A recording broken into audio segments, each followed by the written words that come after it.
एक मंजिल है तो रास्ते भी होंगे और एक मेंटर भी जो मुश्किलों को आसान बना दे। नतीजे संयोग नहीं होते, दूसरों से बेहतर स्कोर होते हैं। GS Score, an institute for civil services. Good career is a process, and mentoring at GS Score is driven by primarily two objectives. One is empowerment and another is excellence. This is what we are known for. कामयाबी की राह पर 1000 से भी ज्यादा निशान। GS Score.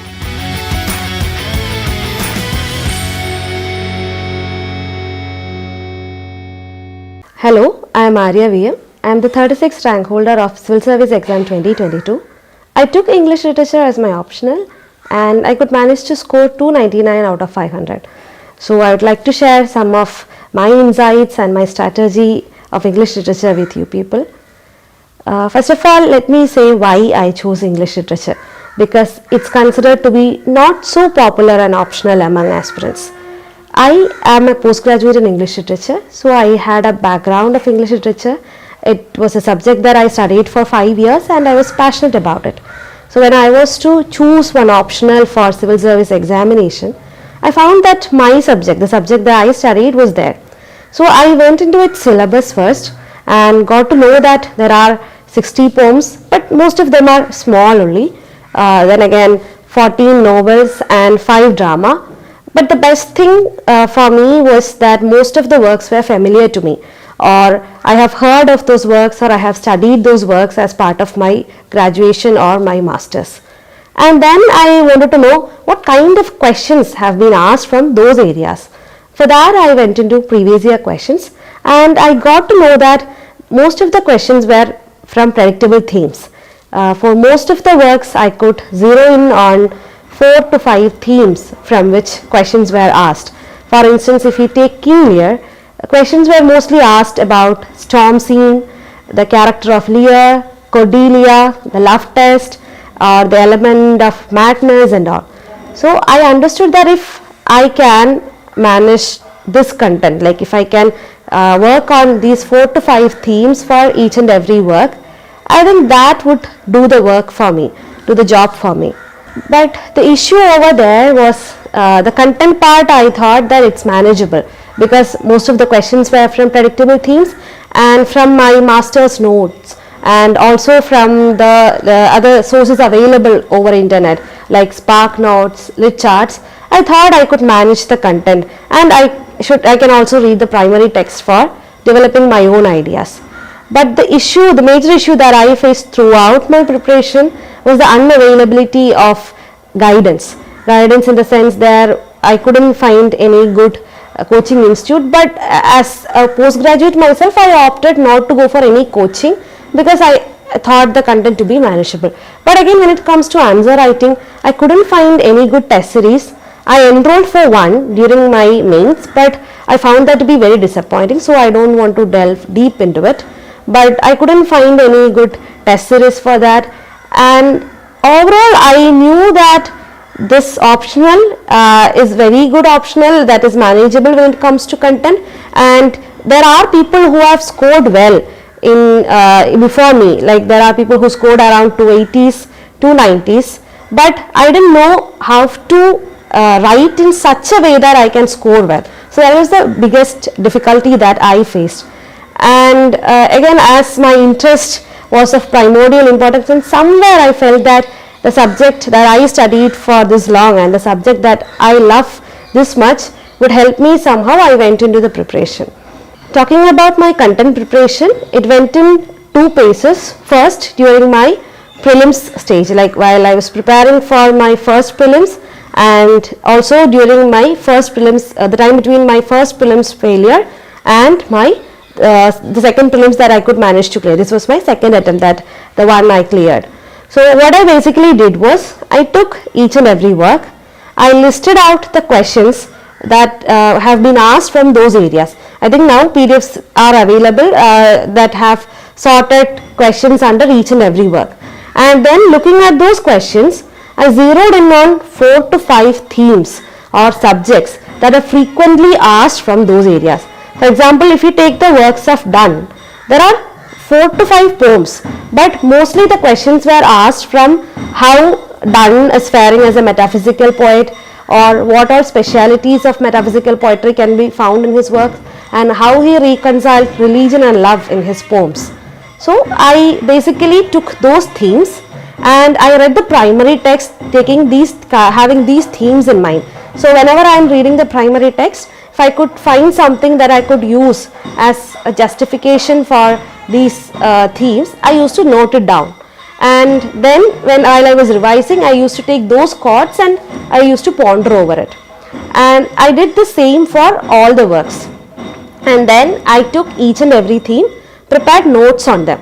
And while preparing notes, I relied on popular websites like Richards, Spark Notes and all, and I also relied on my master's notes. There, what I should mention is that certain people are having doubts about preparation of background or historical part of it. They are very confused whether we should delve very deep into it. But what I believe is that UPSC is intending this optional not just for people who have an English literature background, but also for a person with any background but could manage to learn a little bit about English literature and come up with their own thoughts based on the primary text that's available.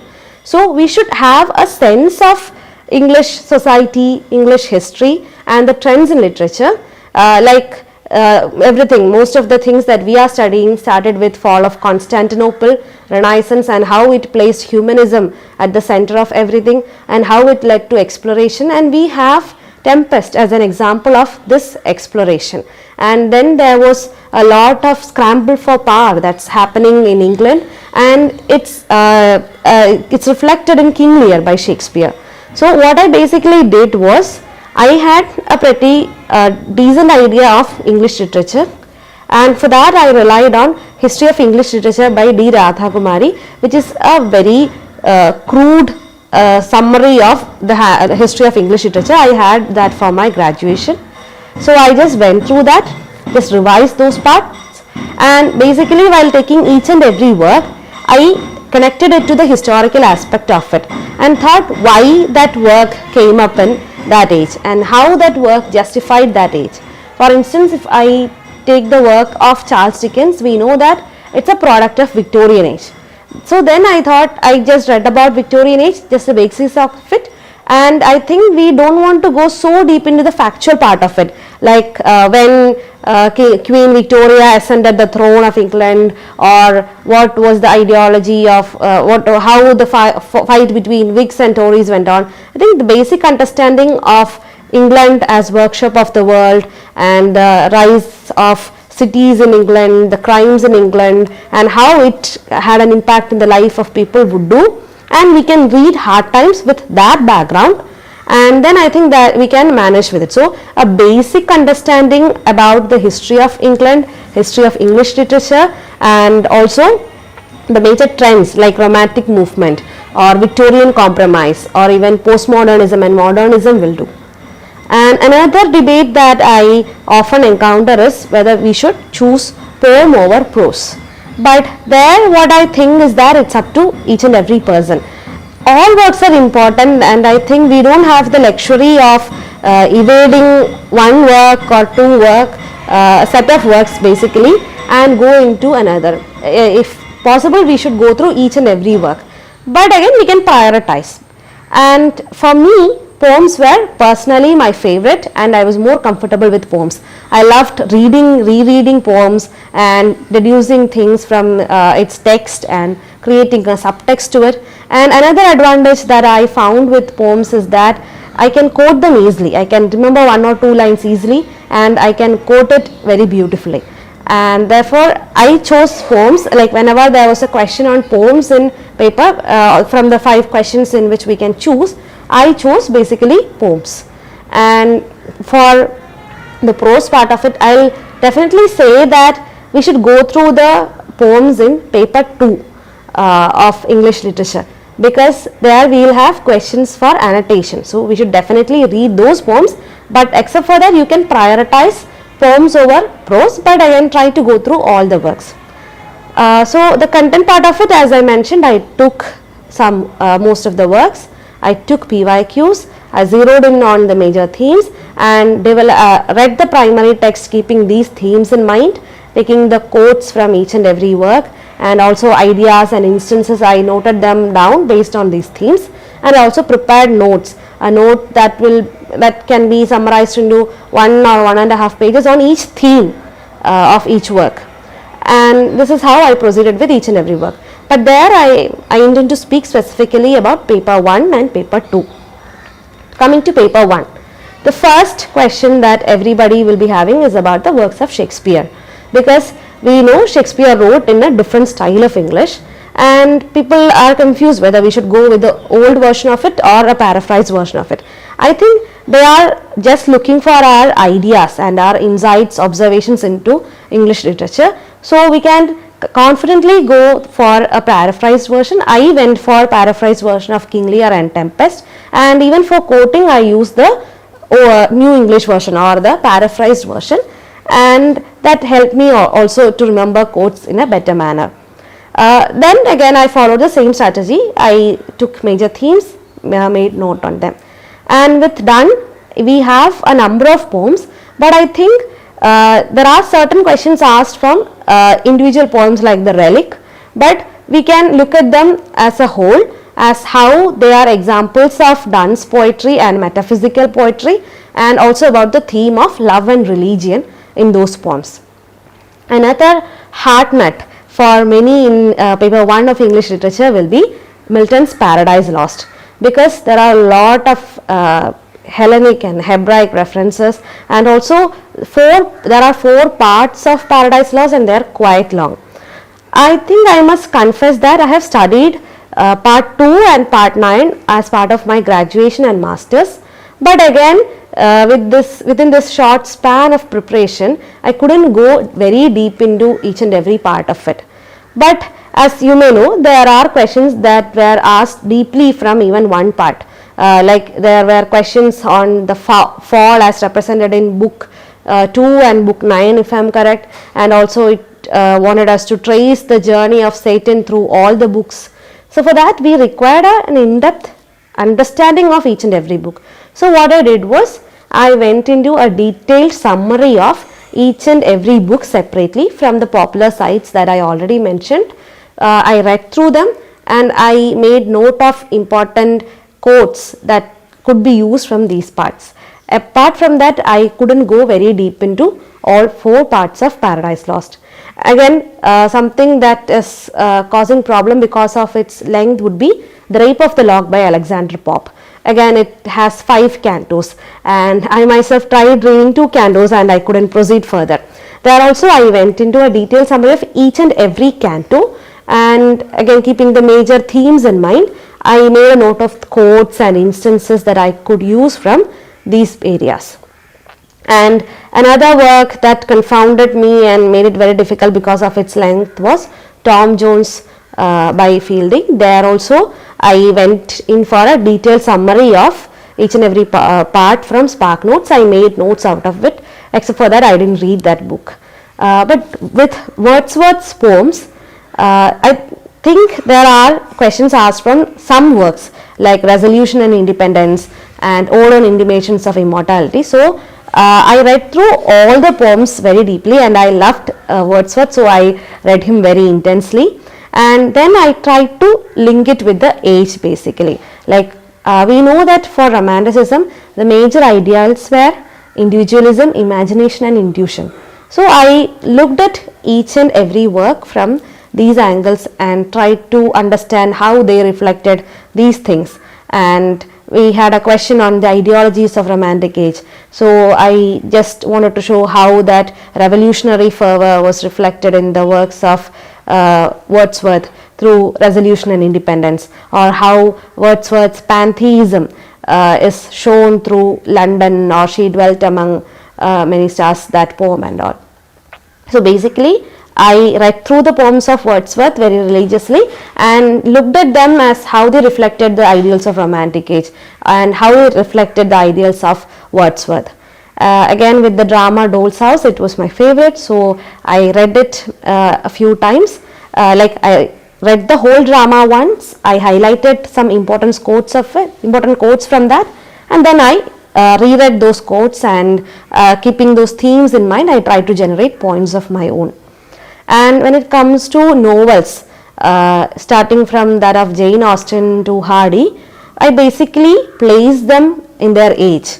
For instance, if we take the work of George Eliot, it's a product of Victorian morality, an age where women were certain restrictions were placed on women and certain expectations were burdened upon men. So I tried to see how that work reflected that element of the age. So this is how I, like, for each and every work in paper 1, basically I tried to see what is the background of it. I read a little bit about that, and I tried to see how that work reflected that spirit of that age, and why is that work chosen, or why is that work very reflective of all these elements. And one important factor that I should mention in paper 1 is the unseen poem. It is something I didn't practice much, but I'll request all of you to practice whenever you have time. You can make use of previous year questions itself, because the unseen poem, like however much you practice, the one that you will get in the exam hall will be new to you. But what practice will help you out is to understand how you can manage or how you can decipher meaning and imagery from a totally strange poem. And again, writing answers, like you know that we are expected to write a 10 marker based on unseen poem, which will run up to 2 pages. And I think it's very much okay if we stop with 1 page or 1.5 page when it comes to unseen poem, annotation and all. But it's important to practice well, and whenever we are answering, even if the poem is familiar to us, we should write it in a way that we are seeing it for the first time. For instance, once there was this poem called Ozymandias, which might be familiar to many people who had studied it as part of their bachelor's or might be during their school days. But again, we should write and approach it in a way that it's new to us. Something that I used to manage those areas is that I used to take maximum examples from the poem itself. For instance, if they are asking about alliteration or imagery from that poem, I tried to talk about that in general, and I took as many examples from that part as possible to justify my answer. Again, as I mentioned, I stopped with 1 or 1.5 pages because I couldn't stretch it further. And one thing that I missed talking about in paper 1 is about In Memoriam by Tennyson, and as many people may know, it's also very long. So I went in for a general summary of it and then quoted a few lines from it, because for some works I think that we cannot do perfectly well, or we cannot prepare perfectly for all the papers or all the books. So what I did was I sacrificed a few of my works like Tom Jones and In Memoriam. For these works I went in for a detailed summary or an overview of it, and I thought I tried my best to avoid questions from those areas, and even if questions were asked in such a way that I cannot evade them, I managed content in such a way that I can write a 10 marker that may not be good, but that will be able to fetch me an average mark at least. So that's about paper 1. Going to paper 2. Again, as I mentioned, I think it's very important to go through each and every poem in paper 2, because we will have annotation questions from there.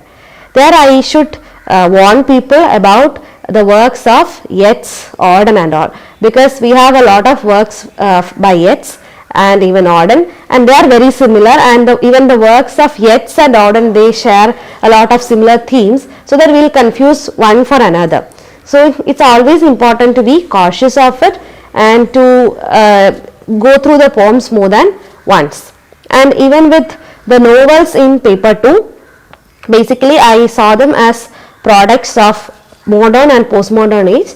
And for instance, if you are taking Virginia Woolf's Mrs. Dalloway, I tried to see how it reflected the schizophrenia and the psychological issues of a modern age, and the issues faced by women, how lonely she felt, and also the cliche question that's been asked about symbols in that poem, and also the structuring of the symbols in that prose and the structuring of that novel, etc. So what I think that in those works it's important to understand the context of that work and also to understand the basic questions that will be asked from those works and go about preparing our own insights into it. And talking about drama part, we have Waiting for Godot, Osborne's Look Back in Anger and works like that. There also I read those dramas once or twice. I highlighted the important quotes and topics from it, and then I developed my notes for each and every drama. Therefore, this is how I basically dealt with both papers. And again with paper 2, while dealing with annotation, what I did was I read the poems almost religiously. Therefore, I could understand the context of it. While writing the answers, I didn't give a lot of facts in my answers. For instance, if it's an annotation, I just mentioned whose poem it is, but rather than that, I tried to fit the poem or the given lines into the context and to explain what's being told through those lines. I didn't even go for a detailed summary of that poem or another instances from that poem, but I strictly stuck on to the lines that are given in the poem. Given for annotation, I tried to decipher that and decode it in as many ways as possible and then provide my answer. For instance, there was an annotation from A.K. Ramanujan's obituary for the real exam, which said that it carried his father's obituary note with inside in an inside column of a Madras newspaper. So I deciphered that inside column shows that that person was very insignificant. He was not taken so seriously that it appeared as a small news, and it's in a Madras newspaper, which shows that it's a regional newspaper. So that person's fame or name was restricted to that region. So like that, I tried to decipher that the given lines in as many ways as possible. And again, I tried to, if I couldn't say further, I tried to limit my answer within 1.5 pages. I have been advised from some of the previous toppers that I can comfortably stop with 1 page even, but I didn't have that much courage, so I used to write 1.5 or 1/4 of the page at least. So this is about my content preparation part. Now I will come to the part that also intrigued me the most, answer writing part. So for answer writing, as I mentioned, I found it difficult to get guidance, like to find out how should I write so that I can fetch good marks, because as many of you may know, we don't have any answer copy available of the toppers. One of you, 2 may be available, but except for that nothing is available, and we don't have any course material or we don't have any answer key available. So what I basically did was I took previous year questions. I used to, during my content preparation stage, that is during my prelims preparation stage, I used to devote almost 1 week for a writer. I used to study my optional for 2 to 3 hours, or maybe it will be stretched to 4 hours. So every day I used to take up 1 poem, or I dealt with a drama within 2 to 3 days. I zeroed in on the themes and I prepared notes on them, and then I used to take previous year questions based on these texts and I used to practice them. During my, I should confess that I haven't practiced much before my real mains. I have written a few answers, but I started preparing religiously after my once I cleared my prelims. There what I did was I used to take previous year questions, I wrote down them on a paper, and every day I used to practice 2 to 3 questions, keeping a timer beside me. So this helps me to not just time my answers, but also to write in a way that I can bring in maximum ideas within that limited space. So first thing that I will give importance to will be to address the question.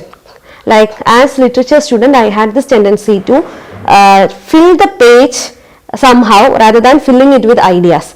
But then I got to know that our optional paper is also pretty much same as a GS paper, where we should efficiently use the time and space and fill those pages with ideas. And I could speak to a topper and she told me that we can have a GS like structuring of our answer.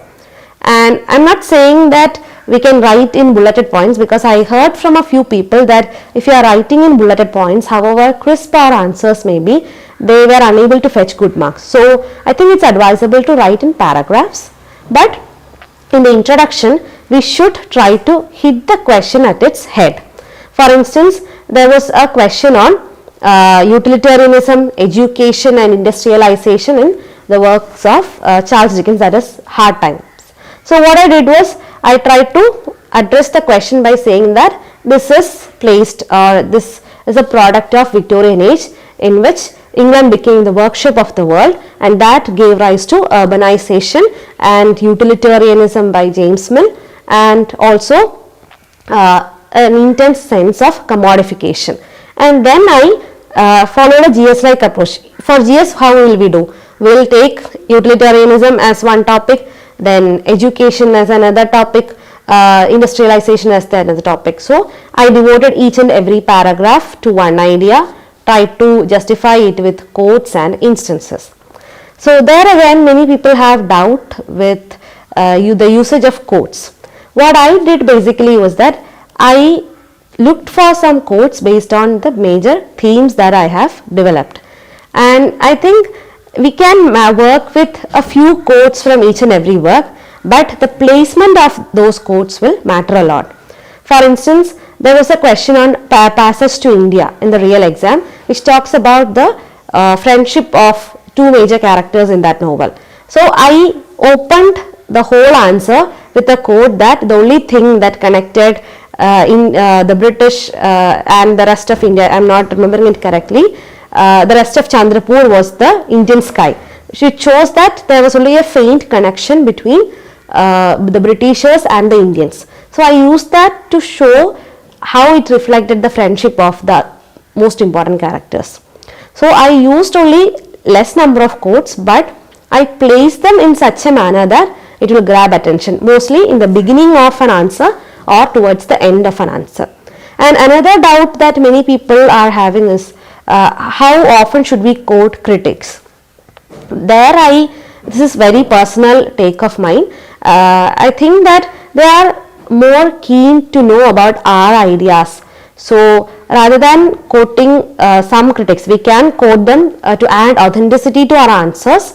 But rather than quoting profusely, I think we should bring in our original ideas.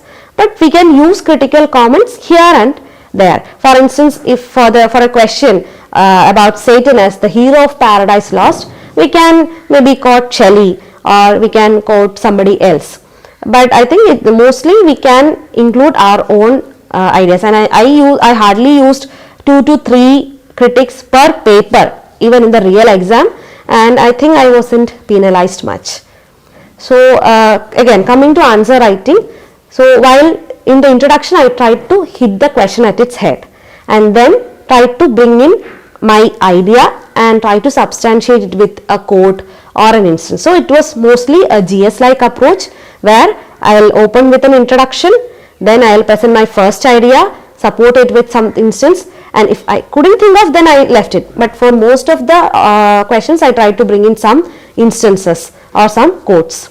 And again, second paragraph, second idea and an instance, third and instance, and mostly for a 10 marker, we know we should write it within 7 minutes. So I could bring in only 4 to 5 ideas, and for a 15 marker, we should write it within 10 minutes. So I could bring in 5 to 6 or 7 ideas. A 20 marker is a little bit deep one. We can write it within 12 to 15 minutes according to our speed.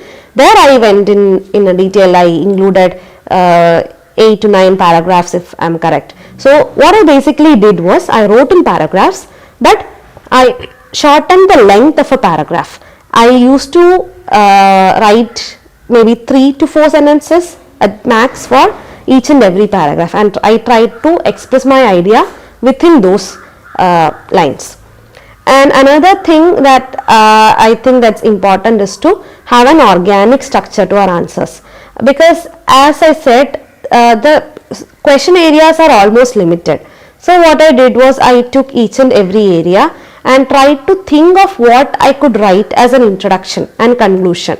It's not like I exactly mugged up things, mugged up an introduction and all, but I just thought how I can start answering this question and what all points that I can bring in and how I can conclude it. But I think it's also important to tweak that according to the question. And while practicing, as I said, I kept a timer and I took PYQs and practiced it. A few of my friends who were also preparing with this optional helped me with their feedback, and if you have some of your friends or your professors who might help you with answer writing, I think you can do, or if you can find some good coaching institute, I think that will do the work. So this was pretty much about my answer writing part of it. Now I would like to address some miscellaneous doubts that I encountered, and I think that will be of help to you also. One is about remembering quotes. Sometimes we may not be able to remember quotes exactly. So what I used to do was, I used to put the quotes that I remember exactly within double quotes. And there will be some quotes that I may not remember exactly, but I will have a faint idea of it. So I used to put that within single quotes and comfortably write them and include them in my answers. I think the most important thing to bring more quotes into our answers is to practice bringing them in our practice answers also, the answers in our mock test also. And another important thing that I used to do was, I took a full length test practice before my real exam. I took 2 previous year questions by UPSC, that of 2020 and 2021. I wrote it according to UPSC's time. That helped me to manage my time in a very to a very great extent. For instance, what I did was, when I did my first paper practice, I understood that I am not getting enough time to complete my paper, especially because I started with the background, or I started with the unseen poem. In my next trial and in my real exam, what I did was, I kept the unseen poem in first paper and the annotations in the second paper for the last. I used the cool off time, and that is something I will advise everybody to do, to try to use the cool off time. One, to choose the questions that you want to write, and second is to decipher the unseen poem in paper 1 to the best extent possible, and also to identify the context of annotations in second paper, because as we are writing in a hurry, we might mix things up and all. So I used the cool off time wisely, and then I kept these for the last, so that I can write other ones comfortably, and I zeroed in on 5 to 6 minutes to complete the unseen poem in paper 1 and also the annotations in paper 2. Another small advice that I got from a previous year topper is about underlining our answers. Usually we will underline things for GS, but as it is very difficult to ascertain what is important in English literature, she advised me, and I followed this, that it's okay if we just underline the names of the text as we underline the Tempest or King Lear, and enclose the names of poems within quotes. Except for that, we can just leave it as such. It will save us some time and energy also. And so basically this full test practice helped me to manage my time, and I also avoided underlining. It helped me to save some time along that lines also. So I concentrated on placing quotes wisely, and also try to bring maximum ideas within that limited time, and I think these factors might have worked for me basically. So that's it. These are my insights into English literature as an optional, and for those who are still confused whether you should take English literature or not, I think it's an interesting subject, and even if the questions are asked from certain challenging or controversial questions are asked, I think we are free to give our opinion. For instance, there are questions which asked whether the Doll's House is a feminist text, and I used to argue and substantiate that it's a humanist text as Ibsen envisioned it. So we can go against the conventions, and as long as we are able to substantiate our viewpoint, I think it's okay. And even with unseen poem, as long as we are able to justify our stand based on the instances from the poem, and even if it's different from the popular understanding of it, I think it's okay. So English literature is something that will give enough space for your imagination, creativity and critical thinking. And I think it's a wonderful optional to pursue, at least the learning part of it. But yes, when it comes to the answer writing part of it, due to the lack of guidance and test series and all, there are some challenges, but if you are passionate enough to strive through this, I think this is an optional that will reward you greatly. There are people who had done they had done a very good performance with this optional. So I think, and I really hope all of you will also be able to. I wish all of you all the best. Thank you.